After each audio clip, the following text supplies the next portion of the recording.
Welcome to Live, Let, Thrive, a podcast about the Airbnb life, the share economy, and everything in between. Here are your hosts, Micah and Steve. Hello, hello, hello. And welcome back to another exciting episode Of Live, Let. Thrive. What's up, Micah, man? I'm good, my man. How you doing? Oh, great, man. It's cold and rainy over here in Fort Worth, Texas. And we're coming at you from Fort Worth and Arlington. Live, Let, Thrive is our name. And making money is our game. And so I try to change it up a little. So yes, we are Live, Let, Thrive, biggest Airbnb podcast in the world, VRBO, Uber, Lyft, Turo, all the share economy stuff we cover. And today I'm so excited because we get to cover Turo and HyreCar and all that stuff that we've been neglecting for a little while. And this is episode 184 of your favorite podcast. So we have a special guest today, Micah. Who we got? President Leo is joining the show. What's up, President Leo? What's going on? What's going on, fellas? Man, glad to be here. Glad to be here today. Glad to have you. Let me read your bio. It's a long bio. I'll try not to mess up too much, right? Okay. President Leo is the founder of Star Cross Enterprises Inc., a leader in the automotive space. Leo specializes in using behavior economics and sociology to drive consumer decision making. President has more than 11 years of experience in converting his behavior insights experience into profits for businesses within the automotive industry. As a graduate of Colgate University, President Leo leverages his degrees, sociology and anthropology and psychology, and educational studies to provide others with a unique approach and wealth of knowledge in the auto sales and rental space. Some of his best educational content can be found in the Wealth on Wheels program. This program aims to be the key to unlocking one's wealth potential in automotives. As one of the first fleet owners in Atlanta on the Turo platform, President has also experienced success on the HyreCar platform and through his private rental business. President currently resides in Atlanta, Georgia, but is an avid traveler, always looking to expand operations. Welcome, President Leo. Yes. And I didn't realize how long it was until you just read it, man. Yeah, me neither. I got through it, though. Yeah, absolutely. Well, man, we're glad to have you. Yeah, man. So my first thing, let's hop right into it. Is I know you've been killing it with the car rental. Which is more profitable, Turo or HyreCar? Is that market dependent? I think it's all about you being intentional with what you want to attack, how you want your business to kind of play out. Because they're different markets, right? It's the same economy, right? But HyreCar is aimed, just how they built out the platform to aim towards those gig economy workers, right? So those Uber drivers, those Lyft drivers, Uber Eats, Instacarts, all of those great deals right there. That's usually where the bulk of market share kind of resides on that app right there. And Turo is more of your leisure type of activity traveler, right? You're your person coming in and out of state and stuff like that. So now when it comes to profitability, once again, right, it depends on what type of unit that you're actually running. For me, I see great ROIs on both of the spaces. Very, very strategic on the kind of cars that we pick, and also making sure that we get the right people inside of our particular in our particular units. Oh, nice. So real quick, I mean, you kind of alluded to it, but what is the major difference between putting your car on a HyreCar or Turo? So the difference between these two platforms, like I said, it's just about who they appeal to. Now they do have some differences in the way that the insurance is structured and stuff like that when we start to really peel back the layers of their actual business plans. And I mean, Turo and HyreCar. And I don't want to neglect Get Around too, right? Get Around is another great app that kind of still plays around that HyreCar space right there where they're aimed towards the more gig economy workers. Now, what I will say is that these two particular platforms call for different types of cars, right? And so if we're looking for premium, luxury, exotic type of vehicles, then we're going to lean more towards that Turo platform. So when you're talking about profitability, of course, those cars would call for a higher price per day, right? As opposed to some of the more economy cars, the more affordable options that you will find on Turo, but in bulk on the HyreCar and the Get Around app as well.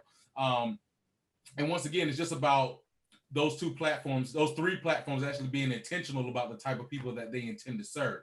Now, what I specialize in, right, is the ROI, right? Because I think that that's very, very important. Because I think a lot of times the beauty of this industry gets lost in having the flashiest cars, right? When technically it's not all about that, right? In business, we always look to how to cut back our expenses and how to maximize our profits. And so for me, that's why I say I experienced success in both of these areas, because I have, for lack of better words, mastered what needs to be on each particular platform in order for us to achieve desired profitability. Does I hope that answers a little bit better for you? Yeah. And so in other words, so as my understanding, HyreCar is where you're renting out your car and to individuals that are then going to go and perform jobs like they could be a Turo driver, Lyft driver, or deliver groceries or whatever. They can do anything with your car they want within reason. And so you're just providing them the vehicle. Whereas Turo, you're written to one individual at a time, like a traveler. So maybe I wasn't clear. So let me just unpack it a little more, okay? So this is how these particular platforms have marketed themselves. So HyreCar Get Around markets themselves to those gig economy workers. It's still the same experience. Still, if you were a driver for Uber or something like that, right? You would log on to the HyreCar platform. You'd find my cars along with everybody else's cars, and you'd be able to select which one. From that point, you would then meet us. We would check you out, and then you'd be on your way with the car. Now, the same thing is in the Turo market, right? You would be applying for a car. You'll see my car along with many others, right? And you'll choose my car, and you'll be able to use it for whatever your activity is. Now, these platforms aren't subject to only these particular groups. But what I'm speaking to is how they use their marketing dollars in order to bring people in. And so if I'm marketing towards gig economy workers, well, then I'll get a large influx of those people coming my way, but it's not subject to only those people. So you'll still have travelers that come in and grab vehicles, just local people in the community, just looking to get to and from work, right? But just from a fundamental standpoint as what those platforms stand for, that would be that. Cool. Now I got it. Okay. So that brings me to this. You said something like Turo, you said leisure. So which platform do you see is providing the better guests? Like, 'cause I know we're in the Airbnb short-term rental space. And, when we hear leisure, I will experience it. When we hear leisure, those are the travelers we don't want. You know what I mean? So in your space, is that a traveler that is that a desirable traveler, that leisure traveler? Yes. So that's where my background, right, in behavioral sciences and things like that kind of come into play. Because I'm able to kind of see someone, right, and it kind of just from how they conduct themselves, right, how they engage in conversations with me. What type of vehicle are they picking out from my fleet, right? That kind of lets me know a little bit into the background of the type of person that I'm dealing with, right? You'll be surprised how just a simple text conversation with someone or a quick phone call with someone could start to reveal a lot of personality traits, right? And so when I say leisure, I'm not being prejudiced towards the leisure people. It's just that I have to take it at face value, right? Whatever you present to me is what I see. And so, for instance, it could look like, okay, I see I'm texting this individual about their reservation tomorrow. The communication seems to be stagnant, right? It's spotty, right? I'm texting you at 2 p.m. You're not responding till 7. Lets me know that you're really not caring much about that one-on-one personal connection, and probably you're only on the app to fulfill, right, your need for that vehicle. Because let's not neglect that vehicles are a necessity in this world. Transportation is a necessity. People and things must go from point A to point B. So not everybody's going to be in that relationship community building type of field that we come to know inside of the sharing economy, because that's the beauty of it, right? We're developing communities where people we're able to form better relationships with people, and hopefully it blossoms into a long-term type of deal where we can continue to serve them. So I'm not really so much worried about that type of leisure, but more about how they interact with us in our business. That kind of speaks volumes to the type of person that they will be. Nice. So here's a quick question. Let's say the Super Bowl is coming to town right here, right down the road, Dallas, Cowboy Stadium. And what would be the best way to utilize to make the most money for your car? You know what I'm saying? Would I put it on HyreCar for that week, or would I put it on Turo? Or what do you think? So once again, it all depends on the type of vehicle that you have, right? Okay. And so if you have your 2010 Hyundai Elantra, right, then yeah, I'm probably going to say, you could use Turo, you could use HyreCar, but are you an individual that wants to continuously have to check in and check out vehicles, right? If you're saying, I don't really want to deal with that regularly, well, then I'd probably say HyreCar, because what we see is HyreCar and Get Around as well, they tend to be in these rentals longer because they're using these for work, right? The asset for them in their particular line of work is that vehicle. But the same thing can be said for the Turo, right? Because if people are coming in town, it's a Super Bowl, so it's a big event. Some people are going to want to travel luxury. Some people aren't really going to give a hate because they figure, hey, we're going to be at the Super Bowl. We're not going to be spending much time inside of this vehicle. So we just need this to get from the Airbnb to the actual Super Bowl thing, right? And so it's not a big decision for them when they're actually picking that type of vehicle out.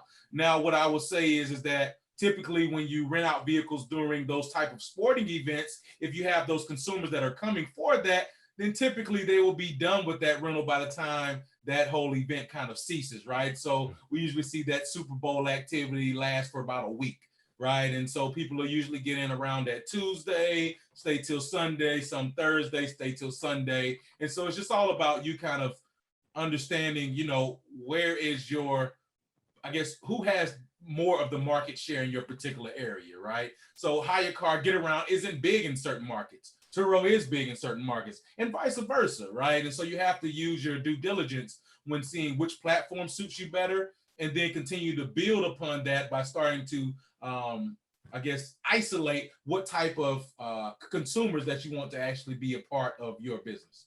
Now, here's one more quick question, kind of on that same topic. Have you seen people successfully arbitraging these vehicles in this way, where let's say I don't have a car or whatever, but I know Super Bowl's coming to town. I know it's gonna be like 1,000 parties, right? So I was like, man, if I could rent a really nice car, I don't know, a Tesla or something from somebody off HyreCar, then I could Turo it out, is that a thing? Like I could Turo it out, do the arbitrage, so I don't have to buy a car, but I could use someone else's car to make a whole bunch of money that Super Bowl week. Right. So that would be kind of tough, simply because of the additional fees, right? So for one, it's not like the short-term rental space, right, where you all can cross-list your listings upon different platforms, right? So that's pretty much frowned upon in this space right here. And so what you'll get is a lot of these companies vetting the other companies to see if your vehicle's listed there, at which point they'll tell you that that's an infraction on that particular platform. Now, I do see in the future sometime, them being more collaborative in that effort right there. But right now, each is kind of fighting for a bulk of the market share right now. They're trying to really draw a line in the dirt and make people choose one side or the other side.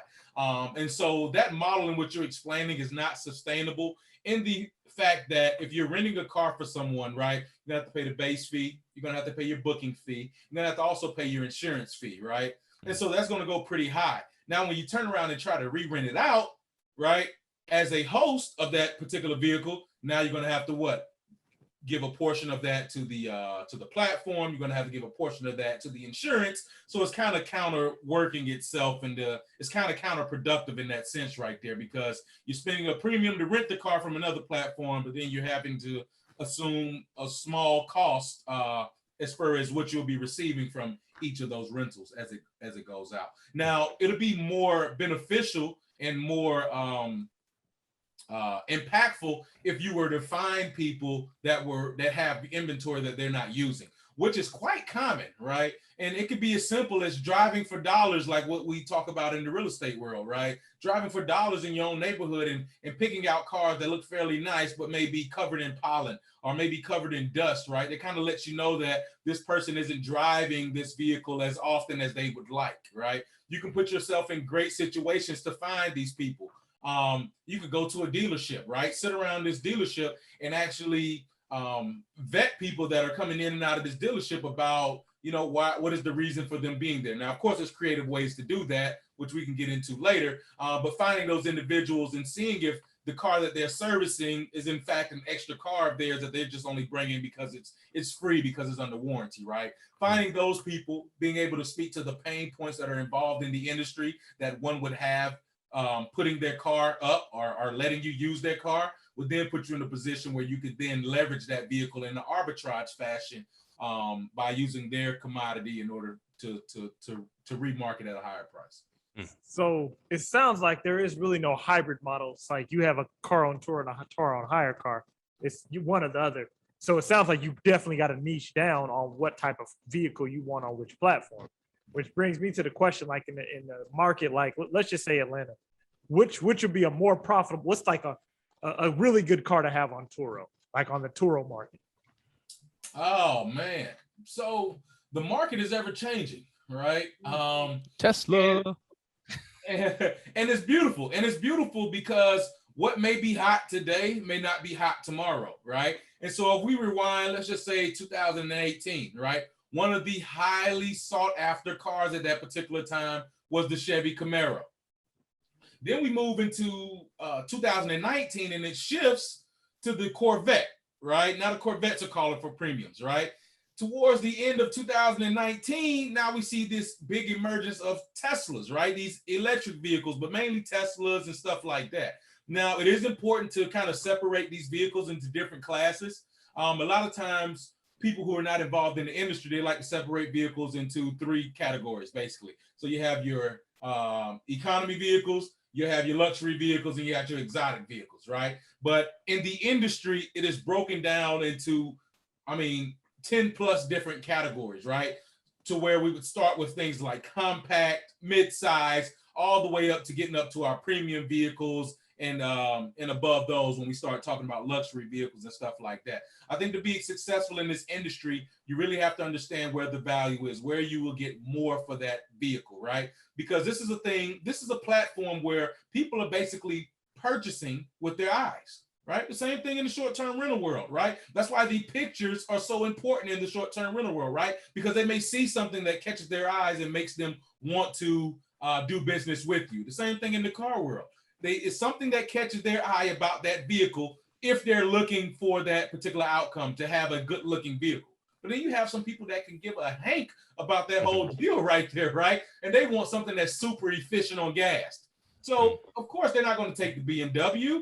The BMW 3 Series, they'll probably opt for the Mitsubishi Mirage. Why? Because the BMW 3 Series probably cost you about $70 to fill up on premium gasoline. The Mitsubishi Mirage is probably going to fill up at about $18, $20, right? And so if they're using that only to get to and from work, then that provides better metrics to where they're able to keep more money inside of their pockets, right? And so once again, it's just all about what is that particular consumer looking for when doing business with you, which as a operator, and what I like to term to be a high-level operator, which separates you from a bulk of the hosts that already exist, is very, very important for you to understand how your fleet will be built out, because then that speaks to the type of consumers that you would bring in, right? So if I have a fleet full of Mitsubishi Mirages, right, then I'm thinking I'm probably going to be dealing with more of that affordable population, affordable consumers, right? But if I have a fleet full of Audi A8s, well, now I'm looking for the people that are looking for more of a flash, right? More of a executive look, right? More of a premium look, exclusive look, right? And that's a different type of consumer avatar than we would see in the other option there. Nice. Quick question. A couple series of questions. Here's something that crossed my mind, because a friend of ours came on the show a while back, Tiana, and she has a few cars, you know, renting out on a hire car. She loves it. She says you're making great money, and so it was a really motivational episode. And so I mean, I went out the next day. I got pre-approved at my credit union. I was all ready to get me a car, right, just to get into this. And I got cold feet. I just yeah, I got cold feet. The thing is, I'm having this. I'm having my co-hosting Airbnb, short-term rental business up and running at the same time. I'm like, man, I don't know if I should just, I should do something else while I'm trying to grow this. So I kind of, you know, I kind of didn't pull the trigger. Shortly after that, it was coming out of COVID, and we saw the thing that there was no, everybody wanted to travel again, and there was no cars, and I was like, and I'll ask you, was it like crazy profitable to have some cars on Turo at that time, coming out of COVID? Oh man, super profitable. I mean, not even coming out of COVID, you went too fast, right? Oh, Going into COVID, right? We literally seen fleets positioned in different places in the US literally spike up at least 30% for us, at least 30%. And the main driving force of that, right, was a slowdown in the Ubers, right? Because they had to figure out that whole situation and how to make it safe for everyone, right? And so, especially in the affordable vehicle space, because what you see is a lot of people started to gravitate towards Uber Pool, which is no longer existing anymore, right? For obvious reasons, right? And once that was eliminated, it forced people to now say, hey, I can't do this. Uber isn't really running right now. Okay, I need a car because I still have to get to work. Not everybody was laid off doing this, especially people that have jobs that kind of keep this world kind of going, right? So those people were still working. And while they were doing so, they needed transportation. But what happened, right? We started to see a lot of complications with the big rental car companies, right? A lot of people didn't have cars. So it caused a huge demand to hit the market that kind of outweighed the supply, especially if you were in a lot of these urban cities where it's vibrant, very vibrant, and people have to always be moving and stuff like that. So that was very, very critical for us, and we saw a lot of profits at that particular moment. The other sweet thing about that, right, was the vehicle valuations, right? And so I come from an automotive background, like you mentioned earlier, Stephen, right? So I know how to effectively buy vehicles. So I was already buying vehicles with equity. Now imagine the car shortage being coupled with that, and now I'm actually the beneficiary of the spike in the valuation of the asset itself, right? That vehicle itself. Now what I'm seeing is that, okay, yes, my active income from the day-to-day operations of rentals is increasing, but also the valuation of my fleet is increasing. And it hasn't shown to slow down at all, right? I'm big inside of the stocks. If anybody watched anything dealing with the stocks today, you would have seen that Avis just released their earnings. They didn't have many cars, but cars are going at a premium. You're talking about people paying 200, 300, 400 bucks a day for economy-sized vehicles, right? Their profits, their earnings were through the roof, which took Avis, right, from a stock that was trading at $120 just yesterday. Today it hit 546 per share. oh, jeez. Right? It later cooled off, of course, and then now it hit a modest 376. But I mean, that's a 300% move right there. That's incredible, especially in the stock market. I know a lot of people made a lot of great money today. I lost on that. Me too, man. Dang. Oh. I got in late, man. But I did well on Tesla, man. So here's the thing too, like, is it too late to get in now because we hear the car shortage and then they can't get enough chips to run these cars and stuff like that? Is it too late to get a good deal on a car that's going to be profitable on these platforms? So right now, right, cars aren't coming down anytime soon. Now, cars on average are about 15 to 25% over its traditional valuation, right? And the main reason why it's not coming down right now is because there's a shortage of chips, right? The chips. So it's not a shortage of the cars. The cars are made, ready to go, but they don't have the chip that helps power them, right? And so that's what's put a lot of pressure on the used car market at this particular time because of that situation right there. So is it too late? No. There's always room for elite level hosts that deploy high level strategies, right? Because I want to be honest with you, right? Over 50% of the people that enlist as a host don't last through that first year. And the reason why is because they think that it's just as simple as getting a car, listing a vehicle, and running the business, right? But you have to understand that this business is broken down into 3 equally weighted parts, right? The first is the vehicle acquisition, like you're alluding to, Stephen, right? Am I able to still get a vehicle at a at a good price, right? You can, as long as you do the work, as long as you know different creative strategies, because I would also argue that there are ways to get inside of vehicles where you don't utilize as much as your money as you do your time, right? And that's creatively sourcing vehicles. So there's always room for that, right? There's always room for creative financing. There's always room for buying vehicles wholesale and being able to vet each and every deal and picking up those hidden gems that are inside of these markets right here. But if you don't know that, right, and you're just the average Joe who just says, hey, I got good credit, I'm about to take this good credit and go down to the Ford dealership, right? Well, then you can expect to pay that Ford dealership price right there. So while it may take a little more sweat equity for you to assume a vehicle that has built-in equity inside of it, right? It still would speak volumes to your business and the trajectory of how high you could actually go in that business. And I think that is critical. The reason why, I mentioned the 3 equally weighted parts. And let me just finish that portion out, right? It's the vehicle acquisition, it's the daily operations, and then there's the insurance, okay? Those are equally weighted parts. Now, if you get in these vehicles at a profitable margin, right, meaning built-in equity, what you'll see then is not only are you able to realize the income from actively renting out your vehicle, but also packing in and further insulating the business, right, with an additional passive income stream in the form of when you're done with that car, you can usually sell that car at a profit. Or in the unlikely event that your renter totals out that vehicle, right, you'll be assuming a profit for that vehicle. I uploaded one to my Instagram about a month or so ago, right, that shows a vehicle. It was a Scion. It was a Scion XB, the box-looking SUV, not the sweetest looker, but a durable car, right? Purchased this car for $4,500. Car a year later was totaled out after averaging about $1,000 a month, right, in rentals. It was then totaled out, and the insurance company had to cut me a check for $9,000.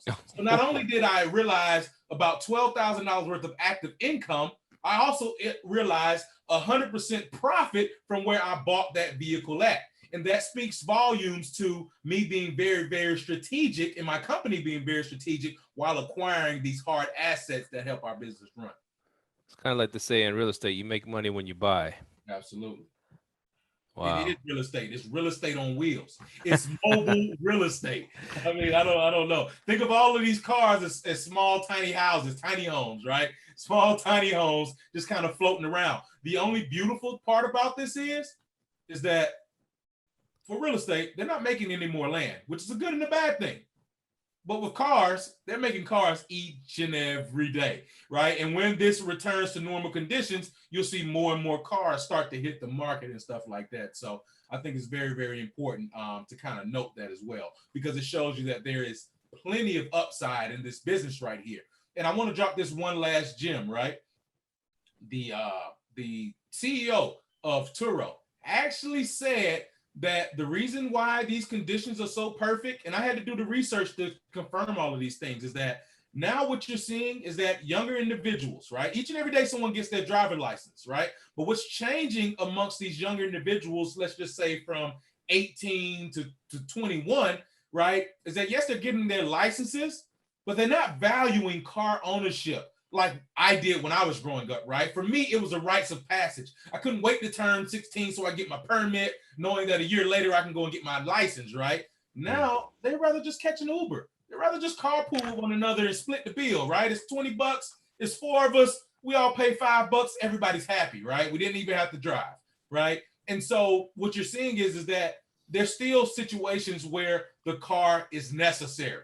The car is necessary. And so that's when they will opt to then support the car sharing economy in the form of renting out vehicles. So if you have a growing population of people that agree and think like that, and you couple that with people like ourselves who are saying, hey, owning these vehicles, right, renting these vehicles out is a profitable profit stream for us, then let us get cars right, then we see that the metrics will always even out. So it'll never be too saturated of a market because of why? What I start with, each and every day, someone's getting their license. Each and every day, someone's renting out a vehicle. Nice. So, Yeah. oh, go ahead, Steve. I was gonna say you had some questions. I have a bunch of questions, so I'll let you jump in on some too. So you touched a little bit on vetting vehicles. How would one go about doing that? Because in the short-term rental space, we have tools like we can go on AirDNA and vet this area and what's most profitable. How would you go about doing that in the Turo space? Now, you're saying in terms of acquiring the vehicle or in terms of just making sure you're in the right place to rent out the vehicle? Right place to rent out the vehicle and the right vehicle for that place. Okay. So once again, right, the market determines what's the right vehicle. And so oftentimes I'm asked, what is the best vehicle? And it's simple. It's a vehicle with 4 wheels that drives and is mechanically sound, right? And as hilarious as it may seem, you have to really put it into perspective, right? What car dealership, and I don't care if we're talking about Mitsubishi, Hyundai, or whether we're talking about Aston Martin and Rolls-Royce, right? None of them get together and have a regional corporate meeting and say, hey guys, you know what? Today, let's create a vehicle that nobody wants to drive, right? And we're going to be great at it, right? It wouldn't make sense because it wouldn't be any profits. And so they make vehicles that address whatever need that their particular consumers have, right? And so if that's always the case, then that lets you know that for each vehicle, I don't care if it's a Subaru, I don't care if it's a Mercedes, right? They have some sort of loyal following, right? That follows that vehicle and will rent that vehicle out. Now, to say that it will be their first choice, I can't say that it'll be their first choice, right? Because we don't always know before the booking why a person is booking with us. Earlier, I mentioned various reasons why one would be getting a vehicle. And so if that's the situation at hand, then we have to also understand that they have the right to choose what vehicle they want to get into to suit their needs. That's the beauty of it, right? That's what draws the difference between the car share economy and the traditional car rental economy. Because if I'm looking for a car rental and I hop on Avis or I hop on Expedia, I'm going to probably be presented with a section that breaks down these vehicles by class, right? And what you're going to see is that maybe it may say mid-size vehicle. And then when I click on that to then get a vehicle, it's going to say Nissan, Altima, or similar, right? And so I'm booking this vehicle not knowing what I'm going to get when I get there. So I could easily arrive there at Hertz or arrive there at Avis. And although I did book for a Nissan Altima or similar, when I get out there onto the lot to pick my vehicle, there's a row full of Hyundai Elantras. And the only choice is, what color do I want? Do I want the gold or do I want the black, right? and so this economy has eliminated that pain point. So you actually know what type of vehicle that you're getting. But as a host, we don't know why they're getting that vehicle. So I think that that's important to note when deciding what vehicle that you want to get. I think it's more important to have that business plan and understand how you want to build out your fleet. Are you trying to address this type of consumer or this type of consumer, right? And make sure that your vehicle falls in lines with whatever their perceived needs may be. Now, going to your question about the actual market, right? I think it's important for you once again to understand how do you intend to serve that community, right? And so my first place of business where I started operating this business was in Atlanta, Georgia, right? Urban population, people are moving, hustle and bustle. It's the middle of the city, big metropolitan area, all those great things, right? And so what we'll see is that in a metropolitan or urban area, the populations are larger, right? So the more people, right, then the more people that we have in that particular area, the higher the chances for a rental car being needed, right? The smaller the chance of people actually needing cars. And so that's why it's important to be strategic with that, right? If you're addressing your particular consumer, you'll be able to extract them no matter where you are, right? And so I don't care if you're in Atlanta, I don't care if we're in Galveston, Texas, I don't care if we're in Biloxi, Mississippi, right? There are people that need cars. Why? Because like I alluded to earlier, transportation is a necessity. There's a difference between this field, right? And let's just say our Airbnb field to where it's more of a hospitality play, right? This is more of a transportation type of situation. And so people and things have to get from point A to point B. And so it doesn't matter what kind of car is out there. At the end of the day, right? I could be wanting the Mercedes Benz, but the Mercedes isn't available. I have to take something that's going to get me from point A to point B, right? And I think that that's where it's very, very important. As long as you're getting very, very intentional with targeting who your consumer will be, where your consumer is, right? And making this accessible to them, then you'll do fine in the industry. I hope that kind of answers that question in that sense. Definitely did. Nice. Definitely did. Which is why I operate in Hawaii. And people wonder why I'm not continuing to fluctuate to the hot markets like LA, which I have a couple vehicles there, or Miami and stuff like that. It's because I understand that there is an untapped market there as long as I know how to address the needs of those particular people right there, right? And so why do I choose to go to Hawaii versus a Miami? Well, because frankly, everybody else wants to run to Miami. Dare to be different, right? Yeah. Dare to be different. Live, let thrive. Yeah, live, let thrive all day. Now, before we get to more nitty gritty stuff, and this is all good stuff, tell us some crazy stories. I know you've been doing this for a while. There's got to be some crazy stories, man. I don't know, robberies or theft or, whoopee in the car. I don't know. Anything you want to tell us that'll make good for the show. We'd appreciate it. Oh man, I got a lot, man. I mean, this is the rental car industry, so I mean, when you're dealing with people, man, you're dealing with all kind of things. Man, there's been situations where I've literally gotten a car, and this is when I was really actively working in the business. I got in a car, man, and there's just bullet shells everywhere on the ground. Oh. And the first thing I'm thinking is I'm seeing empty shell cases, and I'm just like, oh my goodness. I don't even want to begin to think what this car has been through, right? But yeah, I deal with situations like that. I've had some more of my speed cars where I've had people actually try to remove major components of my vehicle and then replace them with faulty components of the vehicle, which if I wasn't prepared from an insurance standpoint, I would have had to burden that cost, which could have been thousands of dollars. I've seen stuff like that, man. I've seen people just not bring the car back, care less. Oh man, I'm talking about, I've actually had someone go on a high-speed chase in a vehicle. And it was on the news, right? Went on a high-speed chase in the vehicle. And it wasn't so much that I was disappointed, right, in the fact that they were involved in a high-speed chase. Where I was really disappointed was in their choice of vehicle for the high-speed chase, right? This was a Hyundai Elantra. And so if I'm looking to take the police on a run, right, that's not going to be the first vehicle of choice. I'd probably opt for the Camaro, the Corvette, or something that screams speed. But that was weird, man. I got the vehicle. The vehicle was totaled. They actually put the what's the thing that they lay down with the spikes? They put that down. Popped all of the tires. They had to bust a window out to get the person out. Drugs and all kind of stuff in the car. Man, it gets wild, man. There's no shortage of horror stories, right? But the reason why I kind of usually stray away from telling people the horror stories because it kind of gets people in their own head, right? So then they start to get in their own way because they're thinking about, oh, what's the worst that can happen?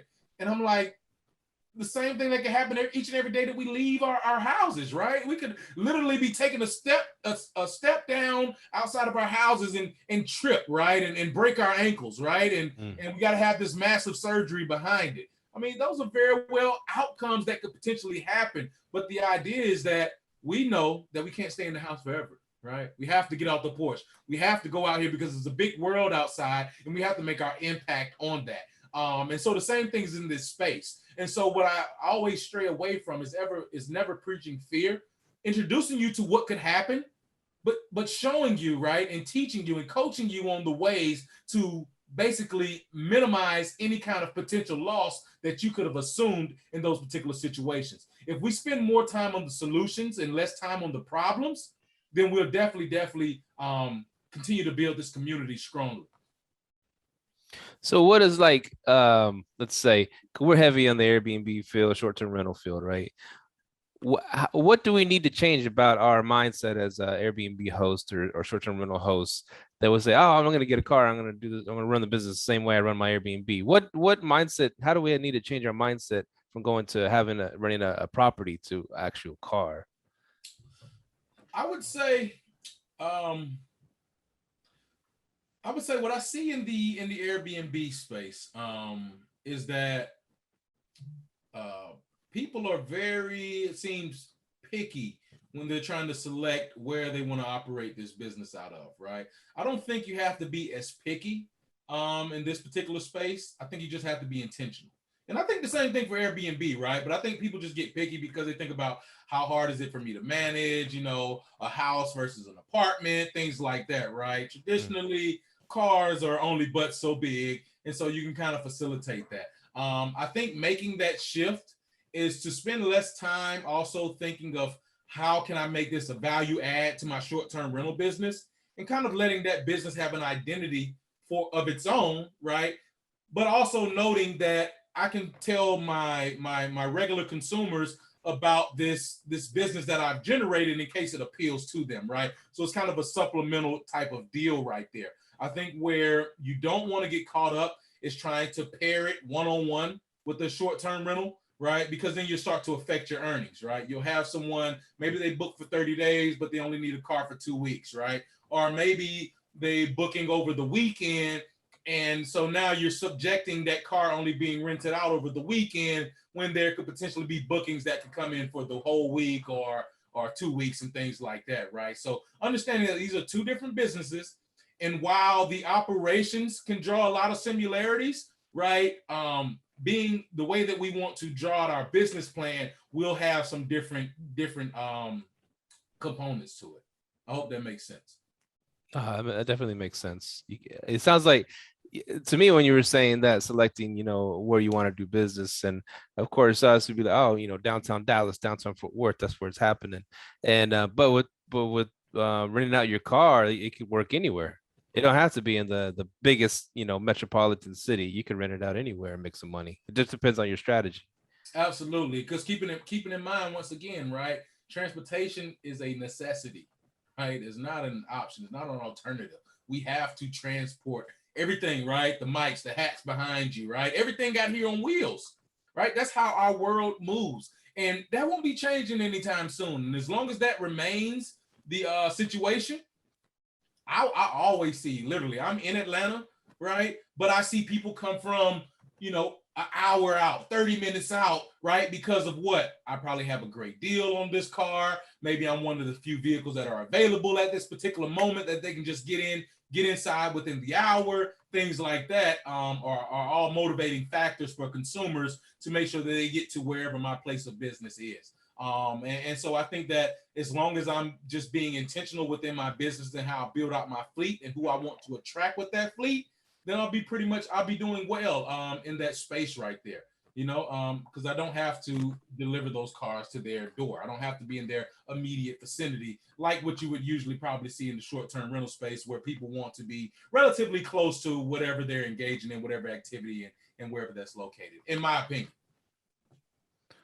So you mentioned before. Oh, go ahead, Micah. You want to go? No. I was just making a statement, but you can go ahead. You go ahead.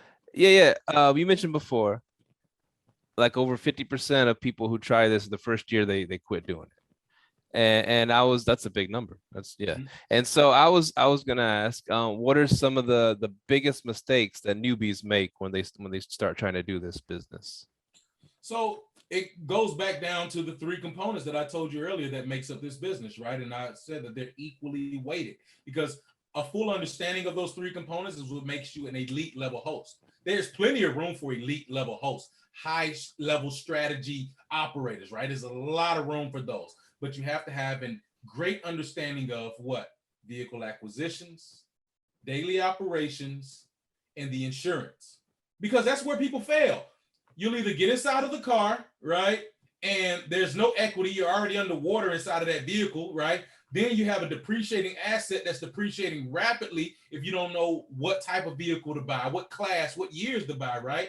Then you have the operations, right? Which can be very time consuming if you don't know how to set up systems and SOPs that start to help you automate the business and start to fire yourself from a lot of the different positions that are involved inside of this business, right? If you don't have the particular teams around you, which I like to call an all-star team, right? people who are going to maintain the vehicle, maybe fix the vehicle, body repair for the vehicle when those things are necessary, right? Then you're going to struggle a lot in that space. And the last being insurance, right? If you don't understand what your policy engulfs, and I'm going to say it here on the podcast, I believe that insurance is one of America's biggest scams, right? They love to take in your money and they hate to give it back, right? And we've seen this, and what makes this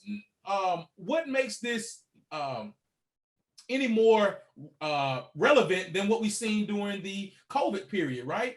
Nobody was driving.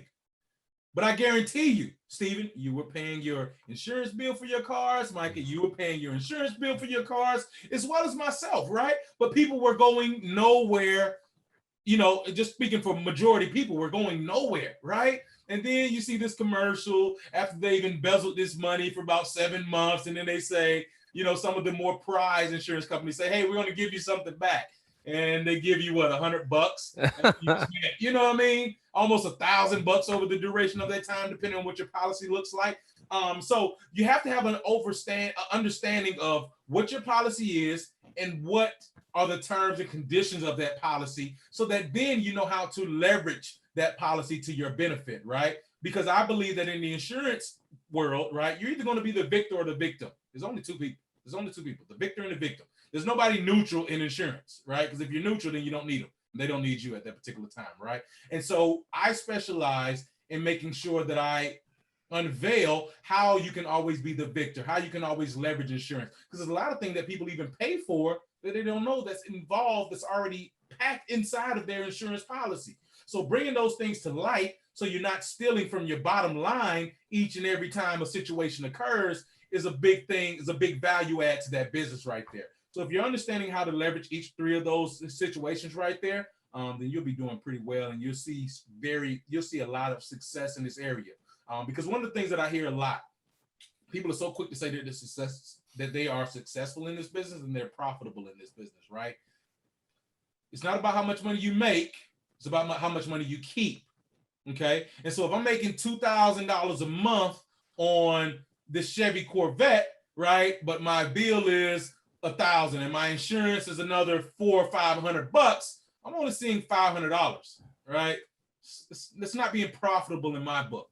Profitable is understanding what is my return on my investment, how fast can I get these vehicles to the green, and what is my exit strategy that leaves me in a profitable position when I'm done with these vehicles, right? Those are elite level hosts. Those are people that enjoy this business and that are truly profitable, not the individuals just taking screenshots on the apps and showing you what the profits are, because they're not showing you exactly where they had to pay out.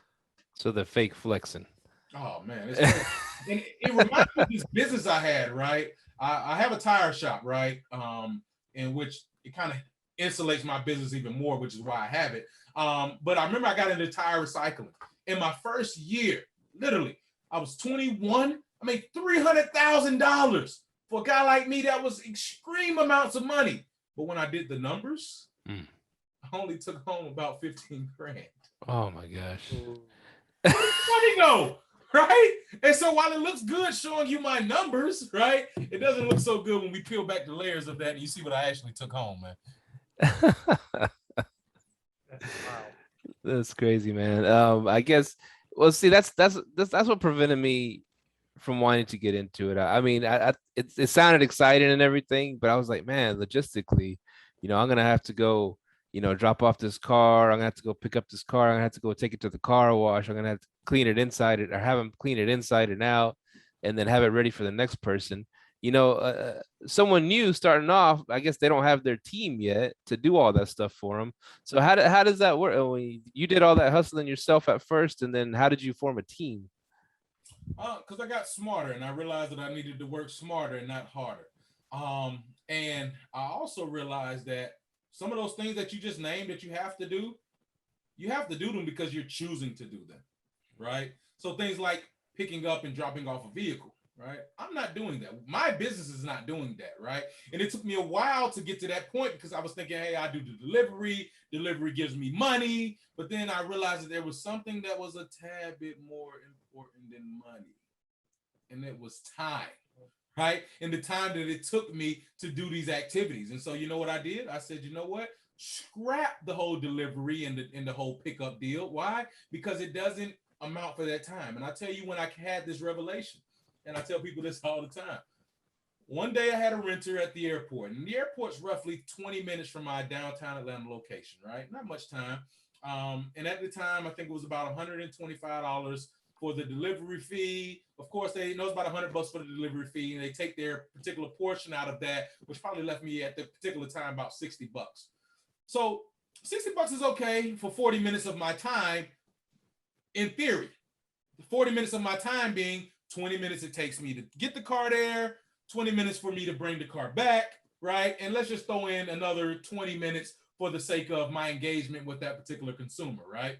Check in, check out, all those good things. That's 60 minutes for $60. Okay, so I had to really think to myself, is this sustainable? And I had to answer no, because one particular occasion I went to the airport and I was picking up a woman who had her 3 kids with her. The smallest kid was a baby. So when the baby gets off the airplane, the baby wants food. Now the baby needs to use the bathroom. The baby's diaper needs to be changed. I also have to figure out, how do I get out of this airport, right? I don't even know how to get out of the airport a lot. In a lot of cases, especially in these big cities, it's kind of complicated.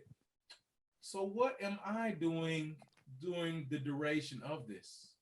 I'm busting wheelie after wheelie after wheelie, just doing circles around the airport, trying to communicate as best as possible with this individual as to when will you be exiting the airport so I can get on my merry way, right? That situation lasted for about an hour and a half, and that was just on drop off. From then, right, I said, no more of that. We're not doing that. I won't do it, and I will not pay someone to do that because it's not sustainable, right? And so what I had to realize is I said, you know what? My business isn't any different than any other business. McDonald's doesn't come and meet me at the airport unless I order it via Instacart or Uber Eats, right? No, they carefully and strategically position themselves in an area that is accessible to a lot of their consumers. So what did I have to realize? I'm in downtown Atlanta. I'm accessible to a lot of people. I don't have to go and chase consumers when consumers are already here, when consumers know where I'm at. So what do I need to do? I need to reverse engineer that situation and put more focus inside of me building my brand where I'm at, right? So nowadays, we don't look for consumers, right? So I don't care if you're coming from the airport. I don't care if you're coming from a private jet location. I don't care if you're coming from the west side, east, north, south side of town. If you want to do business with me because my prices resonate with you, our service resonates with you, you're just like me, right? You're going to have to come and see me. You're going to have to come and see our team, right? And the one thing that I noticed is that after we provide quality service to these individuals, people want to do business with who? People they know, like, and trust. Once I gain that from you, you no longer care where I'm positioned because you understand the value that I'm bringing to you, right? The seamless transaction that you're engulfing yourself in, that you're participating in, and it makes you then come and travel and see me. So I don't worry about things. So you do have to worry about things like cleaning and stuff like that, right? And so what I would speak to that is find a situation that makes it easy for you. Easy for me was going to the local AutoZone, finding a guy who was doing oil changes for $15-20 to people that were coming out and saying, hey, you know what? I got consistent work for you. I need you to clean these cars, or I need you to do these maintenance things for me on my vehicle, right? At a fraction of the cost because I'm providing you with consistent work based on how many cars that I have, right? I think that's what made it easier. Never underestimate how people will gravitate towards your business, which is another reason why I always advocate for people to start with smaller cars and build a nucleus of their business first, at least probably with five or so small cars, because I tell you what, a person with 5 of anything is a person of abundance. When somebody recognizes someone of abundance, they want to do business, be involved with that person, right? So if I were walking today and I seen Elon Musk, right, the chances of me speaking to Elon is very, very high. Why? It's not that I, per se, just want Elon's money, but I understand the type of personality, the type of person that he is, at least from the outside looking in, and I understand that he's someone that has amassed specialized knowledge that could potentially have an impact in my life, right? So I want to be involved with him to some sort of capacity. Same thing with cars, right? If I see someone with 5 cars, 10 cars, I'm inclined to see what's going on. I don't care if those 5 cars are Volkswagen Beetles. If Micah has 5 Volkswagen Beetles in all kind of flavors, I'm just a regular guy at the gas station. I've seen Micah week in and week out, and he's coming in all these different colored Beetles. Eventually, I'm going to say, hey, you know what? Tell me a little bit about what you got going on, man, because I done seen the red one, I seen the yellow one, I seen the blue one, I seen the white one. Let me know what you're doing with these Beetles, right? Now, the price of those Beetles collectively may be what? $50,000. Let's just say each Beetle was worth $10,000, right? You may be an individual that says, hey, I want to go luxury first and build this business through luxury, understanding that that's going to carry a heavier monetary burden, and it's going to be harder for people to see you because now you're getting 1 car for the price of 50 when you could have got 5 cars for the price of 50,000 in this particular scenario right here. So I think having an abundance is what helps you build this business, start to draw in people that will be value adds to the different positions that you have in that business. You brought up something. You touched on you're no longer going to them.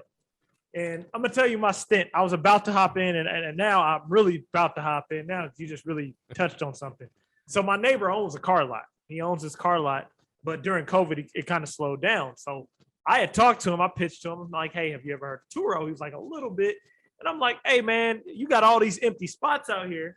If I got 5 cars, put them on the lot, would you be cool with me? You know, we work a deal. I put the 5 cars in the lot. You already have a guy in there watching them. Is that a sustainable model? You know, then, and it's right in the middle of the Metroplex, about 20 minutes between both airports. Is that more of a sustainable model than, because that was one thing I worried about. I'm like, man, are we going to have to pay somebody to drive these cars off the lot to the airport, or is that sustainable in your opinion? I do think it's sustainable, but how much can you scale there, right? Because at the end of the day, his first business is that car lot, right? So there's 2 things that I want to address right here. So one is it's sustainable in terms of space, right? Does he have space to always facilitate your cars? And when is enough too much? Now, granted, these cars would never probably be in, the likelihood of them being in at once is slim to none, right? But in the event that they may be in, you want to make sure that you're not in the way of his business. Now, what's beautiful right there is that, you know, and I've been in the car industry for quite some time, and I've realized that the cash flow exceeds what you see in a traditional sale, right? In a traditional buy and flip type of deal right there. And so it may be a situation where you all would go into business where he may even want to bring some of his own, maybe inventory that's not moving, inventory has been sitting for 60, 90 days, and now join you in that endeavor to build that. But I think one key thing has to be there, right? And that's your human capital. The person that you have working that business in your absence has to be equally as motivated in that business as you are. Why? Because a person that is not equally as motivated lacks an attention to detail. How does a lack of attention to detail hurt the business? Because now things become overlooked. So maybe someone doesn't bring back the gas on full, right? That's a cost, right? It probably costs the average car about 20, 30, 40 bucks to fill up. And that's before we start talking about premium and luxury vehicles, right? If you have someone who's missing those things, you're not getting compensated for that. Now the business has to burden that in order to make sure that the next person has a full tank of gas, right? Same thing with accidents. Maybe this person had a curb rash or something like that. Person's not equally as motivated, just getting paid on the hour. Guess what? Now you don't make this claim with the insurance. You don't get paid out. You're not even knowing that this even happened to the vehicle. So now what? You have to come out of pocket in order to restore this vehicle back to its original condition. Who's hurt in this scenario? Mike is hurt. Who's not hurt? The guy that Michael employed. Why? Because he's working on the hour. And at the end of the day, where's my money? I was here for 10 hours. You know what I mean? And so you have to make sure that someone shares that same value inside of your business right there. And those people do exist, but you have to find them. Oh, now that brings to the ultimate question: building out your team. How do you find those people? What's your process of how did you build up your team to find those people that were equally as motivated? Like I mentioned earlier, it's crazy because it just sounds so hypothetical. Those people find you. People want to be attached with something that's successful. It doesn't matter what we're in. I want to be involved with something that's successful. I don't want to be involved. Most people do not want to be involved in the building phase, which is why even when companies start, right, they have to do all of these rounds of funding, right? Because at first nobody wanted to be involved, and then somebody seen a small light at the end of the tunnel and said, hey, I'll pour in some money. And so now somebody says, oh, the valuation went up? Oh, man, you know what? Goldman Sachs is backing that? Put in a little money with that because I know they wouldn't make a foolish investment, right? And so when people see that business kind of get out of that grassroots stage and it's starting to build, those people come a dime a dozen. Man, I got renters that come in and say, hey, man, can I work for you? Can I clean the cars? Can I do anything, right? And so, of course, you have your more traditional methods where, you know, you can put out classified ads and things like that and form strategic partnerships. But I assure you, it is not as big of an issue as one would assume coming in with no cars and having no experience in the business. Yeah, we got this platform right here. Live, let thrive, man. You ever seen the movie The Founder about McDonald's, how it was formed? It's a good movie. It was on Netflix. I don't know where it's at now. I think it's on Amazon Prime. Anyways, it talks about Ray Kroc, how he formed McDonald's. I'll make this long story short. But in the beginning, he was having trouble. He was getting investors, but it was kind of like rich dudes that just wanted to park their money at a spot. They didn't give a damn about the McDonald's, and everything went to crap at the places. They weren't taking care of them. They didn't care. They just wanted to park their money somewhere. And one day in his little office, some guy, a Jewish guy, came in selling Bibles, and he comes out and he's talking. The secretary kind of intercepts him. Now he don't want to talk. He comes out. He goes, "You're a Jewish guy selling Bibles. What's going on here?" He's like, "Man, I'm just trying to make money. I'm just trying to make money for my family. Blah blah." And he goes, "Hey, come sit down with me." And he talks to him. He's like, he liked that the guy is hustling. He don't even believe in the Bible. He's out there, doing a sales pitch, going at door, every door to door, trying to sell these things.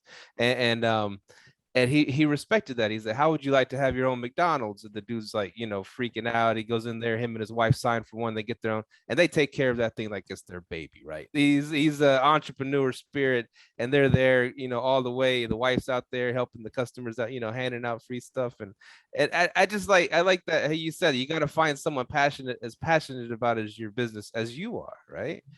Just go pay someone $10 an hour to go wash your car. Like, they're not going to care. And that's I mean, it's great. Those people do exist, and we network and we talk to people like that. Maybe even say, "Help me grow this, and I'll get you into your own cars," or something like that. Give them some incentive, and then boom, there you go. Absolutely. You got to make sure that people feel some sort of ownership inside of the business and whatever they're doing, because that's one of the beautiful things, like, I love about the company Publix, right? You see these people, and from the outside looking in, people like us just going into this is a grocery store in case you all don't have a Publix, right? You see these people going inside when you go into the grocery store and you see these people, you're thinking like, oh man, they're just workers, probably making $15 an hour, whatever minimum wage may be. But what you don't understand is that they also get shares in the company, right? And so that's why it provides, and I know you probably don't have a Publix, but it provides a better environment. So when you go in, right, all of the people are happy, right? All of the registered agents are smiling and things like that, right? Everybody's willing to serve you, help you take your bags to the car, ask you how you doing. And then you go to Walmart and you're in there and they're like, yeah, it's on aisle 5. Yeah, it's on, you see what I'm saying? There's a different feel because those people are working, but they don't have that ownership in the company that makes them take pride inside of what they're doing. They're just kind of doing it for the face value of the money that they're receiving on a bi-weekly basis. So how do I start, man? What's the best advice you give me? How to go out there, get my first ride at a good price? It could be profitable, and what things should I know starting off? How do I do this? So the first thing I think, and it's going to be a lot, right? But what I do is that I understand how to source my vehicle. So the first thing that I want to do is understand how vehicles appreciate and depreciate, and have a good understanding of that based on the particular year, make, and model that I'm interested in getting. Okay. Once I understand that, right, then I now want to start to vet the deal. So in order for me to vet the deal, I need to start running the numbers, running the comps, right? Just like real estate, running all of the numbers from the different books that are available. And so traditionally what people are talking about is always Kelley Blue Book. and Kelly Blue Book is trash. But so are all the books. All the books are trash, right? Right. But when we couple them together, it gives us insight on what the market says this particular valuation lies in this particular asset. And so I think you need to understand that. And so some of the other books outside of Kelly Blue Book, which is the consumer book, which is why everybody has access to it because it's for consumers, right? You also have Black Book, which is for which is more or less the each and every time a vehicle is sold in a wholesale fashion at an auction or something, that value is recorded, right? As they're recording that value, it now starts to set where the market is as well. So you're coupling those. Then you add in JD Power, NADA, right? Which is now the bank book. Now you get an understanding of what the bank would lend on a particular vehicle, right? So you understand that, hey, if I'm going to get a loan, I need to get my vehicle around this, so I have built-in equity, and I know for sure that the bank is going to lend me money for this particular vehicle right there.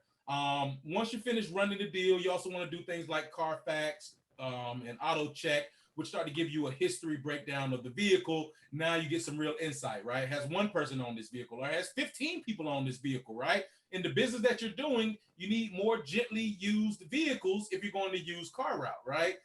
You need gently used vehicles because the business is built around people driving, right? So you don't want to use a vehicle that's just been abused by everybody and their mama, right? And then lastly, you want to understand how to walk through an inspection of your vehicle, right? And which I have is a 200-point inspection checklist.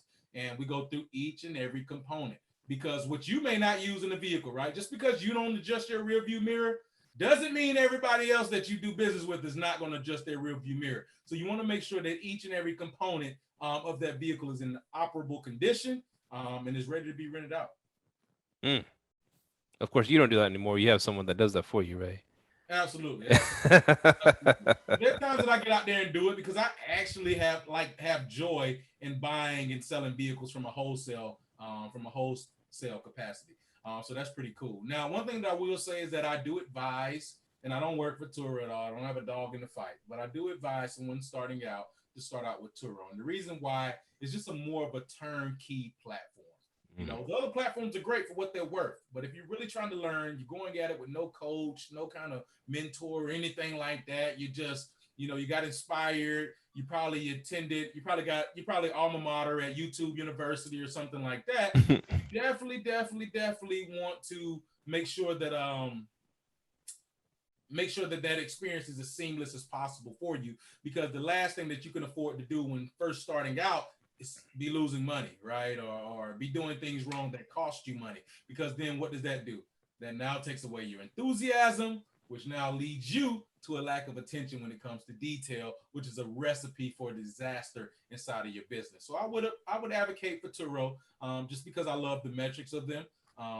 And then, then start to spread out. Now, if you have a mentor or coach or something like that, then you're definitely fine to go on any other platforms, as they all kind of provide, a similar service, but just a different approach to how they attain their consumers. Nice. Now, you got any hacks towards buying a vehicle, like buy at a certain time of year, when they got to get rid of a bunch of inventory for tax reasons? Is there any of that? Is that a real thing? So traditionally, what you would see is like right around just coming out of August into September, you'll start to see what will usually be the time that cars kind of bottom out a little bit. But once again, there's a lot of pressure on the used car market simply because there's not enough supply of the new cars that are ready to go, that are ready to be sold. And so as they're coming in slower rates, it's putting a lot of pressure on that bubble right there. So you're not seeing prices kind of go down as you would normally see. But typically, right, you will see that August, that September kind of be your prime months, in regular conditions outside of COVID and stuff like that. And never buy a stick shift, right? So stick shift is good for enthusiasts, car enthusiasts, right? I love them. Yeah, I mean, there's nothing better than becoming one with the car and the road, and you feel it shifting, and it makes you pay attention. It's just a cool experience, right? I tell people all the time, don't go get a Corvette if you want an automatic, right? Don't buy that, man. It's not fun like that, right? It's only fun if you're able to shift gears and feel the car move, right? Yeah. And so understanding that I'm a car enthusiast, so that's why that appeals to me, right? But how many people are car enthusiasts versus the people that just need a car to get from point A to point B, or people that want a car that looks good, right? There's no value inside of knowing how to drive a stick shift like there once was. And so for that reason, you don't want to eliminate your vehicle from a lot of the market, from a majority of the market, which are people that drive automatic vehicles. So I would say gravitate towards that. But if you had a fleet in Europe, you'd go all stick shift because that's what they drive over there. You'd be good. I get people that come in from Europe all the time that visit, and they love the stick shift cars. I get people that get the car simply because it's a stick shift. It just is what it is. But I'm just saying that in a larger scale, right? Because profitability is still a driving factor. Now, if you're just painting out your fleet, you're building around your core fleet and you want to add some specialty cars like that, that's cool because you have your nucleus profit kind of locked in, your nucleus growth, right? But if you're just starting out, you don't want that first car to be a stick shift to where, maybe your vehicle's only getting rented on the weekends or something like that. And it's kind of affecting how profitable you could be in that vehicle. But if part of your fleet is a car you enjoy driving, like that stick shift, that's fine. Then that's fine because, you have to understand where your priorities lie, right? Your priority in this particular equation with what you named is, I want a vehicle that I want to drive first and foremost. And the renting and making profit from that vehicle is secondary, okay? In my particular situation, getting profits from that vehicle is first. If I need to use that vehicle, then I do, but that's always secondary. Well, one more thing that was on my mind is for like when we do Airbnb short-term rentals, we can get a special insurance called proper insurance, and it covers not only if something like happens, they break something major, like they break the sink or toilet, whatever. They also cover the time it takes that you can't rent the place out. Is there any kind of insurance like that? Let's say someone damages your car, it's going to take a few weeks to get it fixed. In the meantime, you're not making no money on that car. Is there insurance that covers that gap? Absolutely. So you have your platform insurance. That's pretty cool. And I'm always an advocate, and I'll speak for like Turo, right? And this is why I say use Turo to start as well while you're kind of building out your business and understanding your processes, procedures, and insurances. So Turo has a thing, as long as you have the premium policy, okay, which comes at at more of a premium, obviously, than other policies, then what they would do is they will pay you for the days that your vehicle is down, and then until the appraisal kind of does their thing, and then you have your schedule for how long it should take for you to get your vehicle in and out of the shop and stuff like that. So you will get profits during that down period right there, which is pretty cool. So you don't really have to worry about that pain point, like, hey, I'm just not making any money during this time. No, you'll get what your average rate for that vehicle would be, right? So if you were, if you rented it on Monday at $100 and Tuesday at $50, then they'll take the mean of that and pay you according to that $75 per day until they figure out, how they want to pay out for your vehicle, and then they set a time scale for how long it should take you to fix that vehicle and get it back running. So you like the premium insurance? I'm always premium. Oh, okay. The thing is, right, we don't know these people until we engage with them, right? And so while I can put there's a difference between taking risks, right, and then being risky. Okay, so to not have premium and to be renting out to someone you don't know is risky. To rent out to someone that you do know, right, is a risk, right? So I'm willing to take a calculated risk, but I'm not willing to take a risk on the unknown. So in that insurance you just described, that's actually provided by Turo. On the platform, yes. So and all of these platforms come with their own insurance company. So like with Turo, they're backed by Liberty Mutual. And so in that backing right there, that's kind of who you would go through in the event you had a claim or anything like that. And one more, a million questions, but one more question before we go is, can you buy cars with your LLC?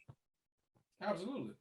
I actually did a segment last week. I had a master class with a banker from over 10 years, and we were talking a lot about business credit and the rental car business. And I think that is the perfect storm, right? It's the perfect recipe for it to just be raining down money. when you understand how to leverage that particular situation.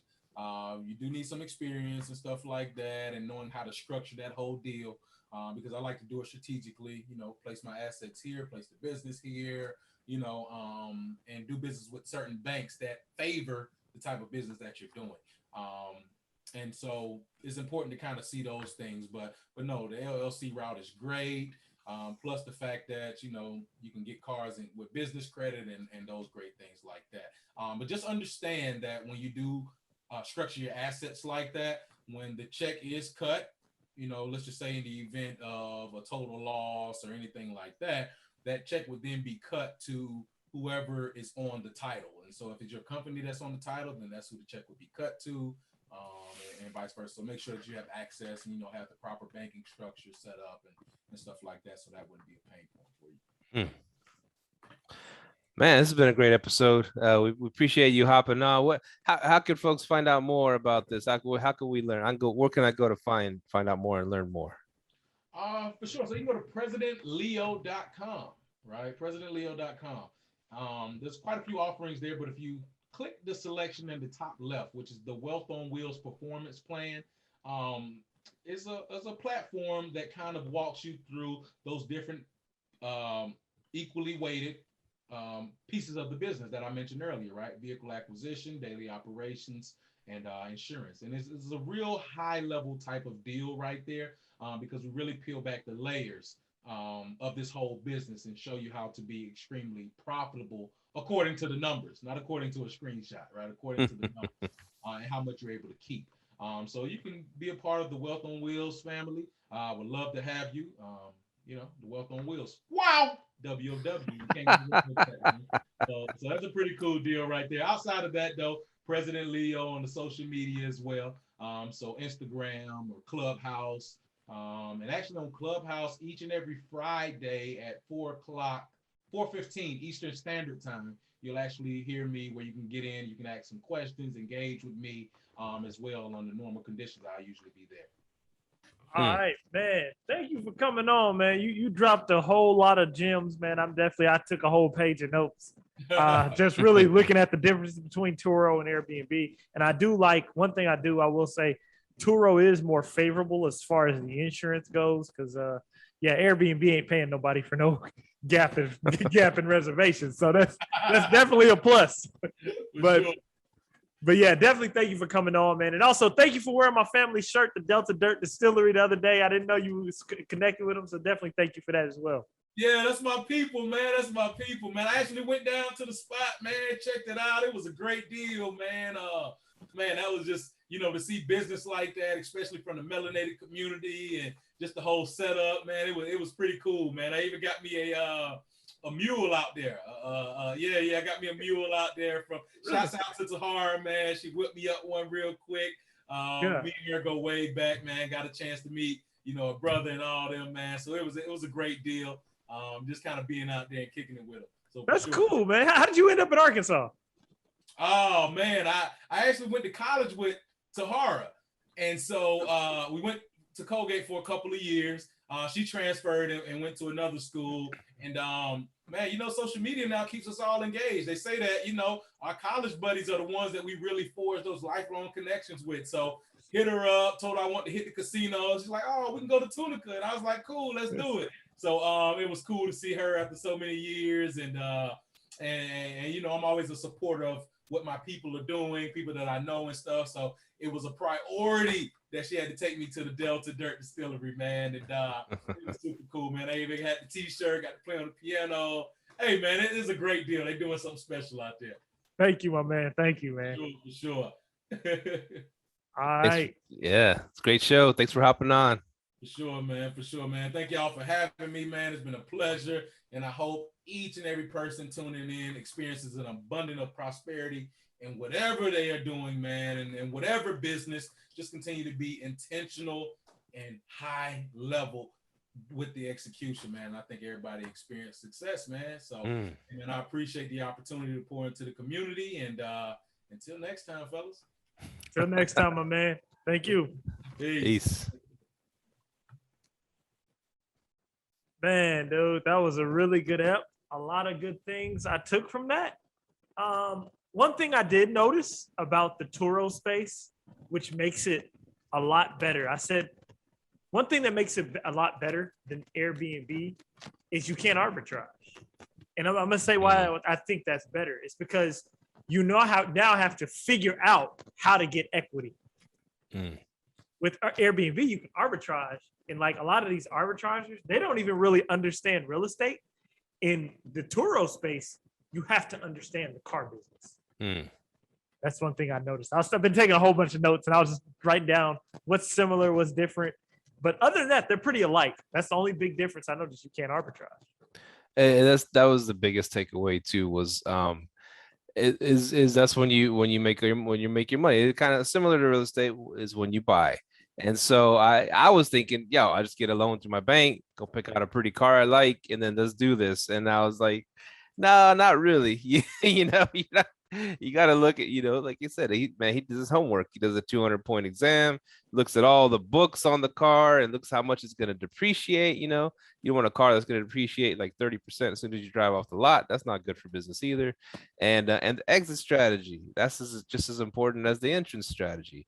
You gotta, what are you gonna do after you've used up all this? You passed 100,000 miles. You want to sell it, and if you can sell it for a profit, you win on that too. I mean, it's just so many. They're thinking like many steps ahead on the chessboard. Not just I'm gonna buy a car and throw it on there, and here we go. It seems like more of a. I like his and the name of it is Wealth on Wheels. So it's a long-term play. Like when he said, "Hey, he bought this car for $4,500, totaled it out. They gave him a $10,000 check." Well, damn, you know what I'm saying? You ain't doing that in the short-term rental community, dog. No. Unless your house burned down and you own it, and you can file an insurance claim on it. But right. That was really good. Eye-opening stuff, man. I'm excited. I'm gonna start looking again. Yeah, and definitely those car auctions are something to look at. I see a lot of Turo guys getting in those car auctions and working with people with dealer license. So definitely something to look into, man. Nice, man. Well, great episode. Great seeing you again. And keep living, letting, thriving, everybody. And we will see y'all next week. We will be on next week. And follow us on Live Let Thrive. Send us an email, liveletthrive@gmail.com. And thank you for continuing to listen to us. We're trying to provide as much value as possible. And thank you for continuing to listen. We are out. Peace. Later. Thank you for tuning in to this week's episode of Live, Let, Thrive. Be sure to tune in next week for all the latest in the world of Airbnb and all that entails. Bye-bye.